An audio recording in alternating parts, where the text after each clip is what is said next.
America के खिलाफ जंग में ईरानी पायलट्स ने महारत और बहादुरी की वो मिसाल कायम की है जो तारीख में हमेशा के लिए अमर हो गई। ये बात हमेशा याद रखी जाएगी कि किस तरह ईरानी पायलट्स ने 1960 की पुरानी टेक्नोलॉजी के हामिल तैयारों का इस्तेमाल किया और जदीद तरीन अमरीकी एयर बेसिस को, जिनकी हिफाजत जदीद तरीन दिफाई निज़ाम कर रहे थे, उनको निशाना बनाया। वहाँ बड़े पैमाने पर तबाही फैलाई, उनको नज़र भी नहीं आए और उनको रोका भी नहीं जा सका। और ये सारे काम जब उन्होंने किए तो अपने तमाम आलात जो तैयारे के थे वो ऑफ करके रखे थे, बंद करके रखे थे, और उन्होंने किसी जदीद टेक्नोलॉजी की मदद नहीं ली। और अमरीकी इस बात पे बहुत हैरान हैं और जदीद तरीन फ़िज़ाइया के पायलट्स अब इसको पढ़ने पे मजबूर हैं कि किस तरह ईरानी पायलट्स ने 2026 में भी वो काम कर दिखाया जो 1960 की टेक्नोलॉजी से बिल्कुल भी नहीं किया जा सकता था। मेरा नाम अज़हर अली ख़ान है और आप देख रहे हैं आज की बात। अमेरिका ने जब ईरान पर हमले करने शुरू किए तो 2 मार्च का पहली और 2 मार्च की तारीख आ गई फौरी तौर पे, और उसके बाद ये तय किया गया वहाँ पर बैठकर कि किस तरह अमेरिका को जवाब दिया जाए। मुख्तलिफ एयर बेसिस पर हमला करना था,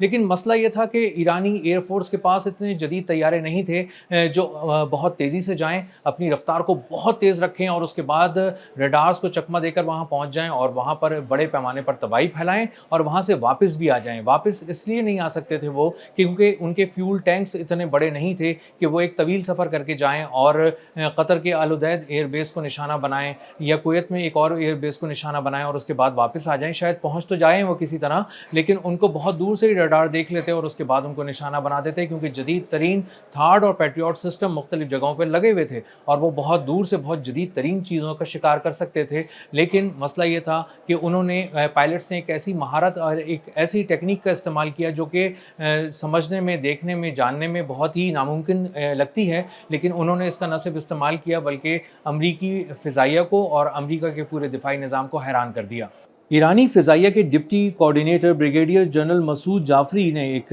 टीवी इंटरव्यू में बताया कि जो पायलट्स 2 मार्च के ऑपरेशन के लिए अल उदैद एयरबेस के लिए निकले थे, उन्होंने अपने जीपीएस सिस्टम्स बंद किए हुए थे और इसी के साथ साथ उन्होंने अपना इनर्शियल नेविगेशन सिस्टम यानी आईएनएस सिस्टम भी बंद कर रखा था और तैयारों में वो हाथ से बने हुए नक्शों की मदद से अपने रुख का तयन कर रहे थे, अपनी समत का तयन कर रहे थे और बहुत तेज़ी से सफ़र कर रहे थे। लेकिन उन्होंने कुछ ऐसी टेक्निक्स आजमाई जिसकी वजह से वो अमरीकी दिफाई निज़ाम के सर पर पहुंच गए और उसके बावजूद अमरीका के जदीद तरीन दिफाई निज़ाम उनको देख ही नहीं सके और उसके बाद वो अपने दिफाई निज़ाम को ये नहीं बता सके, वो रडार्स, कि कोई दुश्मन आ गया है, आप इंटरसेप्टर्स फायर करने शुरू कर दें, मिसाइल फायर करने शुरू कर दें और इस जहाज़ को तबाह कर दें। अब इसके लिए पायलट्स ने कौन सी टेक्निक आजमाई? सबसे पहले उन्होंने अपना एल्टीट्यूड बहुत लो रखा। जो उन्होंने परवाज़ है वो बहुत ही निचली सतह पर की, इतनी निचली सतह पर की कि वो 50 फुट की बुलंदी पर परवाज़ कर रहे थे और उन्होंने बताया कि जब वो समंदर में एक मकाम से गुजरे जहां पर एक बहरी जहाज था तो डेक पर खड़े लोग नीचे झांककर उन तैयारों को गुजरता देख रहे थे। इतनी निचली परवाज करके वो गए और उसके बाद उन्होंने जब हदफ के करीब पहुंचना शुरू हुए तो उन्होंने आहिस्ता आहिस्ता अपनी रफ्तार जो बहुत ही धीमी थी उसको धीमा रखा, इससे भी रडार उनको नहीं पहचान सका। बहुत लो फ्लाइट की, इससे भी रडार उनको नहीं पहचान सका और जब वो बिल्कुल करीब पहुंच गए अल उदैद एयरबेस के तो उन्होंने अपनी रफ्तार बढ़ाई और उसके बाद अपनी परवाज़ को बुलंद करना शुरू किया और उसके बाद जब वो एयर डिफेंस सिस्टम के बिल्कुल करीब पहुंचे तो उन्होंने अपने आप को जब शो किया तो एयर डिफेंस सिस्टम समझ ही नहीं सका कि ये अचानक कहां से नमूदार हो गए और इसीलिए बहुत सारे इंटरसेप्टर्स फायर नहीं किए जा सके। इसके बाद जब उन्होंने डिफेंस निज़ाम को चकमा दिया तो उसके बाद वो अल उदैद एयरबेस के अंदर घुस गए और मुख्तलिफ जगह पर परवास करके उन्होंने मुख्तलिफ जगह की जो निशानदही पहले से अपने नक्शों के ज़रिए समझ कर की हुई थी वो वहाँ पर निशाने लगाने शुरू किए और बड़े पैमाने पर हर तरफ तबाही फैल गई। चूँकि ये ड्रोन अटैक नहीं था, तैयारों का अटैक था, इसीलिए तैयारे अपनी जगह एक से दूसरी जगह परवास कर रहे थे, अपनी जगह तब्दील कर रहे थे, कभी इस तरफ जाते थे, कभी उस तरफ जाते थे और कभी वो वेयर हाउसेस को निशाना बनाते थे, कभी हेलीकॉप्टर्स को निशाना बनाते थे, कभी दिफाई निज़ाम को निशाना बनाते थे, लेकिन उनको शिकार करने वाला कोई भी नहीं था क्योंकि वो एयरबेस के अंदर घुस चुके थे। इसी के साथ साथ एक और जो उन्होंने अहम काम किया था वो ये किया था कि जीपीएस और आईएनएस दोनों किस्म के रेडियो सिग्नल्स बंद कर दिए थे। किसी किस्म का सैटेलाइट से कोई उनका राब्ता नहीं था, इसीलिए वो किसी किस्म के सिग्नल्स जारी ही नहीं कर रहे थे। अब जब तैयारों से सिग्नल का इखराज नहीं हो रहा था तो इसीलिए डिफेंस सिस्टम उनको पढ़ ही नहीं पा रहे थे, देख ही नहीं पा रहे थे और इसीलिए बहुत सारे डिफेंस सिस्टम्स इस तरह के मिसाइल फायर करने में नाकाम रहे जिसके नतीजे में उन तैयारों को निशाना बनाया जा सकता था। वापसी में इन पायलट्स को निशाना बनाया गया और वो एक जो शहादत के मिशन पे गए थे वो शहीद हो गए और 4 में से एक ही पायलट ایسے تھے जिनके जसद खाकी कुछ दिन पहले ईरान पहुंचा और उनकी फिर तदफीन की गई। और इसी तरह जब ये बताया जा रहा था कि किस तरह ईरान के पायलट्स ने बहादुरी का मुजाहरा करते हुए, महारत का मुजाहरा करते हुए उन एयर बेसिस पे बहुत बड़े पैमाने पर तबाही फैलाई, तो उनका सबसे अहम जो हथियार था वो ये था कि जीपीएस और आईएनएस का वो इस्तेमाल नहीं कर रहे थे, हाथ से बने हुए नक्शों का इस्तेमाल कर रहे थे। और उन्हीं नक्शों को वो पहले से याद भी करके आए थे और उन्होंने अपने हाथ से पेंसिल से कागज़ पर ये नक्शे बनाए थे। और उन नक्शों को जब उन्होंने याद किया हुआ था तो उन्हें बहुत ज़्यादा मुश्किल नहीं हो रही थी, लेकिन जहाँ उन्हें मदद लेने की ज़रूरत पड़ी, उन्होंने इन नक्शों की मदद ली और उसके बाद मुख्तलिफ एयर बेसिस के जो हिस्से थे, अहम तरीन हिस्से थे जहाँ पर हेलीकॉप्टर्स मौजूद थे, अपाची हेलीकॉप्टर्स भी थे, UH-60 हेलीकॉप्टर्स भी थे, मिलियंस ऑफ डॉलर्स के ये हेलीकॉप्टर एक पीस होता है, उनको बड़ी तादाद में निशाना बनाकर तबाह किया और तबाही की एक बहुत बड़ी दास्तान थी जो वहाँ रकम कर दी गई। ये जो 2 मार्च का ऑपरेशन था, इससे महज एक रोज़ पहले मार्च की 1 तारीख को एक कैंप बोहरिंग पे भी एक किया गया था ऑपरेशन, जो कुवैत में किया गया था और ईरान की फ़िज़ाइया ने उसमें भी एक लाज़वाल महारत की जो एक दास्तान थी वो रकम की। और ये महारत की दास्तान रहती दुनिया तक मुख्तलिफ सबक के तौर पे मुख्तलिफ और कॉलेजेस में पढ़ाई जाती रहेगी। उसमें उन्होंने यहाँ ये किया था कि उन्होंने कहा था कि हमारे पास F-5 तैयारे हैं और ऐसे तैयारे हैं जो 1960 की टेक्नोलॉजी के तैयारे हैं, और ये तैयारे जाकर किस तरह हमला करेंगे और किस तरह निशाना बनाएंगे कुवैत में कैंप बोहरिंग को। और ये बहुत बड़ी अमरीकी बेस थी, लॉजिस्टिक्स के हवाले से बहुत बड़े पैमाने पर यहाँ पर सामान मौजूद था। इसी तरह हेलीकॉप्टर्स का भी एक बहुत बड़ा फ्लीट यहाँ पर मौजूद था और अगर उसको निशाना बना के तबाह कर दिया जाता तो ये एक बहुत बड़ी कामयाबी ईरान की होती। और चूंकि वो जंग का पहला या दूसरा रोज़ ही था, तो उसमें अगर शुरू में बहुत बड़ी कामयाबी आपके हिस्से में आ जाती है तो दुश्मन पर एक बहुत भारी बोझ होता है जो पड़ जाता है और आपका हौसला आसमान को छूने लगता है। इसीलिए कुछ पायलट्स ने इस शहादत मिशन के लिए अपने आप को पेश किया, क्योंकि ये बिल्कुल वन साइडेड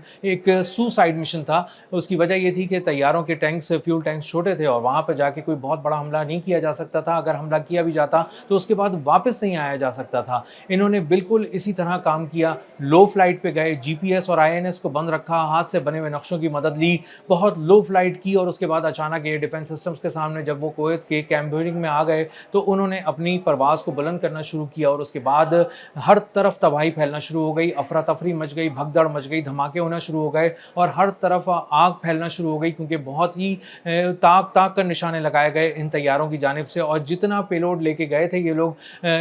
तमाम पायलट्स, उन्होंने सब कुछ वहाँ पर गिरा दिया और एक एक करके तमाम जो स्ट्रेटेजिक किस्म के मकामात थे, लोकेशंस थी और सामान था, उसको नाकाबिले तलाफ़ी नुकसान से दो चार किया और वहाँ पर बहुत बड़े पैमाने पर तबाही फैलाई। ये तमाम ऑपरेशन महज 50 मिनट के अंदर मुकम्मल कर लिया गया। बहुत ही एक्सटेंसिव किस्म का ऑपरेशन था, बहुत बड़े पैमाने पर इसमें निशाने लगाए गए, कुछ बहुत बड़े मिलिट्री अहदाफ तबाह किए गए और उसके बाद इन्होंने वापसी का सफ़र शुरू किया। तो बहुत से पायलट्स के जहन में ये बात थी कि हम अपनी सरजमीन पर वापस नहीं पहुँच सकेंगे और हम शहीद हो जाएंगे रास्ते में ही, हमारे फ्यूल टैंक्स खाली हो जाएंगे तो हमारे जहाज़ तबाह हो जाएंगे और हम शहीद हो जाएंगे। लेकिन जब वो ईरान के करीब पहुँचे तो उन्हें अंदाज़ा हुआ कि शायद उनकी शहादत ईरान की ज़मीन पर ही लिखी हुई है। लेकिन वो जब आहिस्ता आहिस्ता आगे बढ़े तो उसके बाद ईरान में अपनी एयर बेस के करीब पहुंच गए और उन्होंने बहुत ही कामयाबी से लैंड कर लिया। तो वो बहुत देर तक हैरान रहे कि ये कैसा मिशन था, ये कैसे हमने मुकम्मल कर लिया, ये कैसे हमने जारी रखा, किस तरह हमने तबाही फैलाई, किस तरह वहाँ पहुँच गए, नज़रों में भी नहीं आए। एयर डिफेंस सिस्टम जो थार्ड और पैट्रियट से जुड़े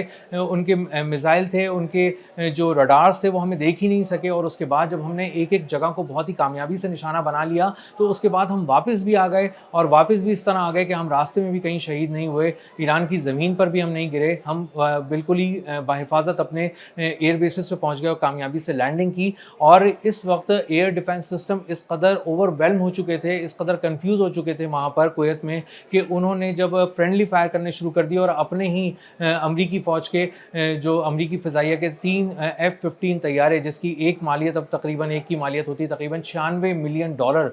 इस तरह के 3 तैयारे तबाह कर दिए फ्रेंडली फायर में। और उसको बाद में एक्सेप्ट भी किया गया कि इनके अपने जदीद तरीन एयर डिफेंस सिस्टम से फायर किए गए थे मिसाइल, और चूंकि वो जदीद तरीन डिफेंस सिस्टम थे, जदीद तरीन मिसाइल थे, इसलिए उन्होंने बहुत ही कामयाबी से अपने ही जदीद तरीन तैयारों का शिकार कर लिया। और इसके बाद जब आहिस्ता आहिस्ता कुछ दिन गुजरे और अमरीकी फ़ौज ने अपने नुकसानात की तफसील को तस्लीम करना शुरू किया तो उसके बाद पता चला कि कैंप बोहरिंग में कितने बड़े पैमाने पर तबाही फैली थी और इसी तरह कतर में अल उदैद एयर बेस पे कितने बड़े पैमाने पर ईरान की फ़िज़ाइया के आए हुए तैयारों ने तबाही फैलाई, तो वो काम जो इस वक्त जदीद फ़िज़ाइया के बहुत सारे पायलट्स नहीं कर सकते, जो जदीद तरीन तैयारे देने के बावजूद अमरीकी पायलट्स करने में नाकाम रहे, और एक नाकामी की तवील दास्तान है जो अमरीकी पायलट्स के हिस्से में आई है इस ईरान से जंग के दौरान। उसके बिल्कुल बरखिलाफ़ जो ईरानी पायलट्स हैं, उन्होंने 1960 की दिहाई के बहुत ही पुराने ज़माने के तैयारे उन्होंने इस्तेमाल किए, पुरानी टेक्नोलॉजी का इस्तेमाल किया, और वो भी जो पुरानी टेक्नोलॉजी थी उसको भी ऑफ़ कर दिया, और तमाम किस्म के जब उन्होंने जीपीएस सिग्नल, आईएनएस को इन तमाम सिस्टम्स को ऑफ़ करके गए, हाथ से बने हुए नक्शों से गए, तो उन्होंने तारीख़ में एक ऐसा मकाम हासिल कर लिया कि अब रहती दुनिया तक पढ़ाया जाएगा कि जदीद तरीन दौर में ऐसे भी पायलट्स मौजूद थे जिन्होंने महारत का मुज़ाहरा किया, और आज के दौर में जब जदीद फ़िज़ाइया के पायलट्स उनको देखते हैं, पढ़ते हैं और उन कार्रवाइयों को सुनते हैं तो वो हैरान रह जाते हैं। अब तक के लिए इतना ही। मिलते हैं अगले व्लॉग में किसी नई खबर, नए तज्ज़िये और नए ज़ावी के साथ। अल्लाह हाफ़िज़।